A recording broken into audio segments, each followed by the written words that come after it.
The Lord of the Rings is widely considered the greatest work of fantasy literature ever written. But for decades, there has been a massive debate raging in the background, a battle over what the story actually means. Was it a secret commentary on World War II? Was the One Ring actually the atomic bomb? Was Gandalf just Jesus in a pointy hat? But these types of questions were exactly what Professor Tolkien hated the most, and specifically, there was one word in particular that people would use that he utterly despised, and that word is allegory. You see, for years and years, people have attributed allegorical meanings to Frodo's epic journey, and during Tolkien's lifetime, this annoyed him to no end. But if it wasn't an allegory, then why does it feel so relevant to our world? Why do the dead marshes look exactly like the trenches of World War I? And why did Tolkien get so annoyed with his best friend C.S. Lewis for writing Narnia? Today, we're going to dive deep into the mind of J.R.R. Tolkien to uncover why he hated the specific word and what he actually believed his story was all about. My name is Gibby, and welcome to Fact or Fantasy, a channel dedicated to Tolkien's lore and epic stories. Each and every week, I talk about the books and movies, and we all nerd out together about the rich history of Middle-earth. So if you enjoy videos like that, please subscribe and leave a like, as well as share with a Tolkien-loving friend. As always, I want to give a huge shout out to Jason, Joshua, Timothy, RoboSteve, and the rest of my incredible Patreon and YouTube members who help make these videos possible every month. But now, grab your pipe and tea and prepare to dive into the biggest literary argument of the 20th century. Let's be honest, when you read The Lord of the Rings, especially if you were reading it in the 1950s when it was first published, it was almost impossible not to see the connections to the real world. The entire globe had just gone through the most traumatic event in human history, World War II. You had a dark tyrant in the east trying to dominate the world, you had a frantic alliance of free peoples trying to stop him, and most specifically, you had a singular, devastating weapon that could end civilization if used. The One Ring. It's no wonder that critics and readers immediately jumped to the conclusion that the One Ring was an allegory for the atomic bomb. Doesn't it just fit so perfectly? A weapon of mass destruction that corrupts anyone who tries to wield it, a power so great that the only moral choice is to destroy it. It feels like Tolkien was writing a direct commentary on the Manhattan Project and the Cold War. But here is where Tolkien steps in and absolutely dismantles this theory. And he didn't just say, "No, you're wrong," he brought the receipts. He used what we might call the timeline defense. You see, Tolkien was a meticulous record keeper. In the foreword to the second edition of The Lord of the Rings, he explicitly laid out the chronology of his writing to prove that the story existed long before the atomic bomb was ever a thought in the public consciousness. We know from his drafts that the first germ of the story started way back in December of 1937, right after The Hobbit was published. By 1938, the central concept of the ring had shifted from being just a magic invisibility ring to the ruling ring, the terrifying nexus of Middle-earth's fate. And then by August 1939, he had already outlined the journey to the Dark Tower and the destruction of the ring. So let's think about that for a second. August 1939. This is right before Germany invades Poland. This is years before the Manhattan Project. The plot to destroy the ring was fixed in Tolkien's mind before World War II even officially began. So unless Tolkien was a literal prophet who could see the future of nuclear physics, the One Ring literally cannot be an allegory for the atomic bomb. He once famously wrote, "Of course my story is not an allegory of atomic power, but of power exerted for domination." Now Tolkien didn't stop there. He was so frustrated by this comparison that he actually wrote out a counterfactual scenario. He basically said, look, if I had written this as an allegory for World War II, the book would have ended very differently. And honestly, this hypothetical ending is one of the most cynical and fascinating things that Tolkien ever wrote. He called it the difference between the legendary war and the real war. He argued that if the story followed the logic of World War II, the heroes wouldn't have destroyed the ring. In the real war, the Allies didn't destroy the bomb, they used it. So in the allegorical version of The Lord of the Rings, Gandalf and Aragorn would have seized the ring and used it against Sauron. Sauron wouldn't have been annihilated, he would have been enslaved. Barad-dûr wouldn't have been destroyed, it would have been occupied by the victors. And then, in a twist that perfectly mirrors the Cold War, Tolkien suggested that Saruman, who in this version represents a treacherous ally, maybe hinting at the Soviet Union here, would have gone to Mordor in the confusion, found the missing links in ring lore, and forged his own great ring to challenge the self-styled ruler of Middle-earth. The story wouldn't end with the cleansing of the Shire, it would end with a nuclear standoff between Minas Tirith and Isengard. By outlining this nightmare scenario, Tolkien was just proving a point. His story was a moral romance, a story where evil is rejected and unmade. The real world, unfortunately, rarely works out that cleanly. The fact that the ring is destroyed is exactly why it isn't the atomic bomb. But it wasn't just the war. Over the decades, people have tried to pin all sorts of allegories on the book. In the 1960s and 70s, the counterculture movement adopted Frodo as a mascot. You saw Frodo Lives graffiti almost everywhere, especially in the US. Hippies interpreted the hobbits as chill, pipe-smoking little people standing up against the machine, which for the hippies was the military-industrial complex represented by Sauron and Saruman. While Tolkien was a pretty conservative Catholic guy who was honestly baffled by his hippie fanbase, this is a perfect example of what he called applicability, which we'll get to in a minute. The readers were applying the story to their own struggle against the draft and the establishment, even though Tolkien didn't write it as a manifesto for 1960s American politics. And then finally you have something like the environmentalists, people who look at the scouring of the Shire when Saruman cuts down the trees and builds factories, and they say, aha, this is an allegory for the Industrial Revolution and the destruction of the English countryside. While Tolkien admitted that the destruction of the trees did reflect his childhood sorrow over the industrialization of Birmingham, he denied that it was a specific political allegory for post-war Britain. He wasn't writing a pamphlet on zoning laws, he was writing about the universal tragedy of beauty being destroyed by greed. So if it wasn't the war, and it wasn't the bomb, and it wasn't even the 1960s, does that mean that the story has no connection to Tolkien's life? Well, in my opinion, the story itself still finds roots in Tolkien's experiences and personality. As with any author, it is quite literally impossible to write outside of yourself. The story comes from your own mind, and therefore you influence it whether you want to or not. And I don't think Tolkien would deny that. In fact, he acknowledged that his life experiences seeped into the story, but he used a very specific, organic metaphor to describe it. He called it the leaf mold of the mind. For a second here, close your eyes and imagine a forest floor. Leaves fall from the trees, and these represent your memories, the things you've seen, the books you've read, the trauma you've endured. Over time, those leaves rot and break down. They turn into compost or leaf mold, and from that rich soil, new plants grow. The new plant, aka the story, is fed by the soil, but it isn't a model of the dead leaves. This is how Tolkien explained the connection between World War I and The Lord of the Rings.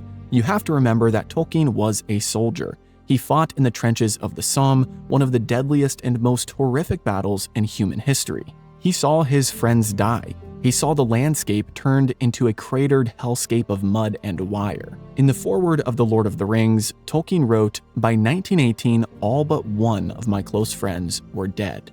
And he admitted in personal letters that the dead marshes owed something to northern France after the Battle of Somme. The description is almost identical. In the book, the marshes are dreary and wearisome, cold, clammy winter, the only green was the scum of the livid weed. And Frodo sees faces, pale faces, grim faces, noble and sad. This mirrors the water-filled shell craters of No Man's Land, which often contained the unburied corpses of fallen soldiers. But, and this is the crucial distinction, Tolkien argued that this was influence, not allegory. The dead marshes don't stand for the Somme. Frodo isn't a British soldier, Sauron isn't the Kaiser. The sensory data of the war provided the raw material, aka the compost, but the story grew into its own thing.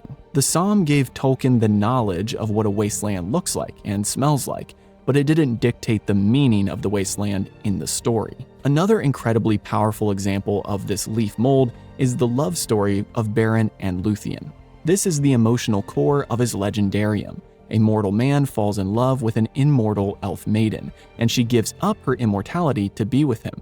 It's beautiful, tragic, and epic, but it's also deeply personal to Tolkien. If you didn't know, he saw himself as Beren and his wife Edith as Luthien. In fact, if you go to their gravestone, they actually have Beren and Luthien carved under their names. Now, was he writing an allegory? Was Beren actually just J.R.R. Tolkien in costume? Of course not. Beren fought werewolves and cut a Silmaril from Morgoth's crown. Tolkien was a professor who graded papers. But the emotion of the story, the feeling of love that transcends death and the sadness of parting, that came directly from his life. It was the soil from which the myth grew. And finally, we have to talk about his religion. Tolkien was a devout Catholic. He went to Mass daily when he could, and he famously stated that The Lord of the Rings is, of course, a fundamentally religious and Catholic work. Unconsciously so at first, but consciously in the revision. Notice that he says fundamentally religious, not allegorically religious. You don't see Frodo going to church. There are no temples in Gondor. Tolkien removed all explicit references to religion because he wanted the religious element to be absorbed into the story and the symbolism, dissolved into the soup of the story rather than floating on top like a crouton. For example, the destruction of the ring happens on March 25th. In Catholic tradition, this is a massive date. It's the Feast of the Annunciation, when Christ was conceived, and traditionally the historical date of Christ's crucifixion. So the ring is destroyed on the same day that the world was redeemed. That is a huge theological connection, but Tolkien hides it. He makes it a hidden fact of the calendar. It provides applicability for the Catholic reader, but it doesn't make itself known to anyone outside of Catholicism. And this brings us to the core issue.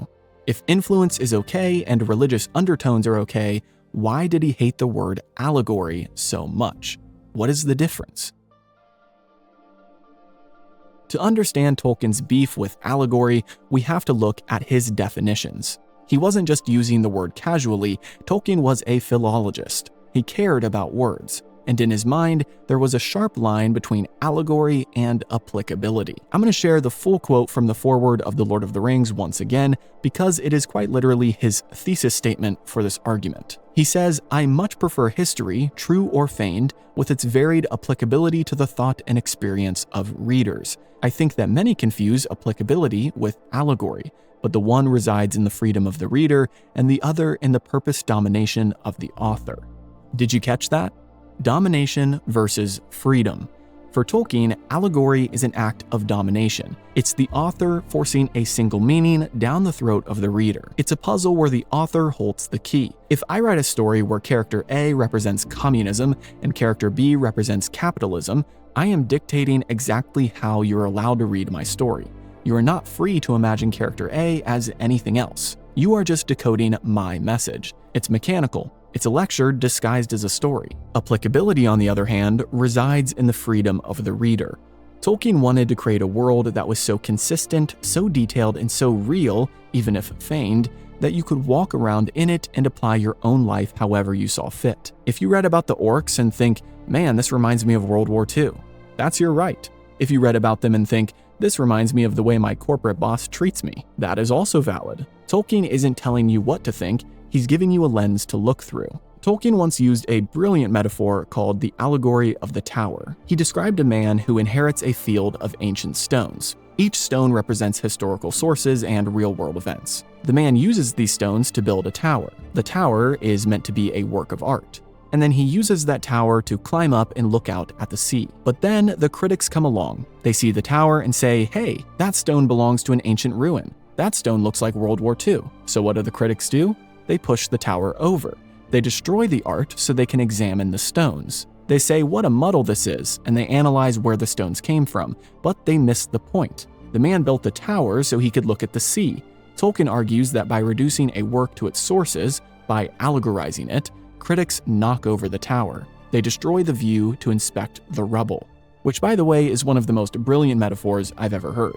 But what do you expect from one of the greatest writers of all time? Anyway, he also had another great metaphor called the cauldron of story, or the pot of soup. He argued that history, myth, and folk tales are like ingredients thrown into a boiling pot.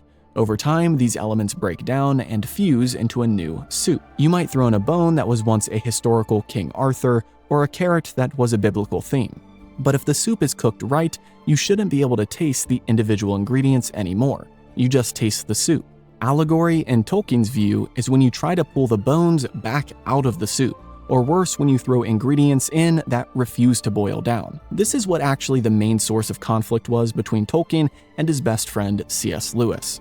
We all know that they were friends, they were part of the Inklings, but Tolkien notoriously had issues with the Chronicles of Narnia. To Tolkien, Narnia was a jumble of unrelated mythologies. Lewis threw in Father Christmas, which is folklore, fauns, which are Greek mythology, and talking beavers, which are like fairy tales, all into one setting. It was a bad soup, but more importantly, it was blatant allegory. Aslan isn't just a lion, he is Jesus. He dies and rises exactly as Christ did. It's literally a one-to-one mapping. In fact, some of the quotes from Narnia are almost word for word from the Gospels in the Bible. And don't get me wrong, Tolkien respected the intent. He knew that C.S. Lewis was writing this as a story of Christianity. But he hated the method. He felt that Lewis was smuggling theology, whereas Tolkien wanted to dissolve it. He felt that Lewis's allegory was purpose domination, telling the reader exactly what to feel and believe, whereas Tolkien tried to give the reader a world to inhabit. So what does it actually mean? If The Lord of the Rings isn't an allegory for the bomb or the war or Christ, then what's the point? Why did he spend decades writing thousands of pages of history, genealogy, and linguistics? Well, if you want the honest truth, the meaning wasn't the starting point. The language was. Tolkien famously revealed in his lecture, A Secret Vice, that the stories were invented to provide a world for his invented languages to exist in. He stated that the stories were made rather to provide a world for the languages than the reverse. He didn't invent Elvish so elves could speak, he invented elves so the Elvish language had someone to speak it. But beyond the language, there was a deep patriotic desire. Early in his life, Tolkien expressed a desire to create a body of more or less connected legend, which he could dedicate to England, to his country. He felt that England, unlike Greece or Scandinavia, lacked its own coherent mythology. The Arthurian legends were too French, Beowulf was too Danish. He wanted to subcreate a mythology that possessed the fair, elusive beauty that he associated with his homeland. He wanted to give England a tower to look out from. And philosophically, when pressed on the inner meaning of the work, Tolkien wrote something profound. It is not really about power and dominion that only sets the wheels going. It is about death and the desire for deathlessness, which is hardly more than to say it is a tale written by a man. This is the true thematic core. The conflict isn't just allies versus the enemy. It's the conflict between those who accept the gift of men, which is death, the ability to leave the circles of the world, and those who try to cheat it. The heroes, on the other hand, are those who accept that all things must come to an end. The elves have to fade. The Fellowship has to break. Frodo has to leave the Shire. The beauty of Middle-earth is tied to its mortality. And finally, we have the concept of subcreation. This is Tolkien's religious justification for his art. He believed that we are made in the image of a creator, so it is our nature to create. When an author builds a secondary world with its own consistent laws, they are not telling a lie, they are engaging in a pure form of worship. They are making a little world that honors the great world. So The Lord of the Rings is not a secret code. It's not a puzzle to be solved, it is a sub-created world grown from the leaf mold of a soldier's trauma, a philologist's love of language, and a Christian's hope in the face of death. It is a tower built of ancient stones, designed not so we can inspect the stones, but so we can climb to the top and look out at the sea. Tolkien's cordial dislike of allegory wasn't him being difficult. It was him protecting us. He protected his readers from being bullied by an author. He handed us the book and said, here is a history, it is yours, apply it to your life however you need to. He ensured that his story wouldn't just be a period piece about the 1940s, but a timeless myth that resonates just as much today as it did 70 years ago. Whether you see the ring as a nuclear weapon, or addiction, or sin, or corporate greed, you are right, because the applicability resides in your freedom. But what do you think? Do you agree with Tolkien's distinction between allegory and applicability, or do you think he was just in denial about how much the war influenced him? Let me know in the comments below. If you enjoyed this breakdown, be sure to like and subscribe, and check out the full playlist to binge more Tolkien lore. Have a great week, and I'll see you in the next video.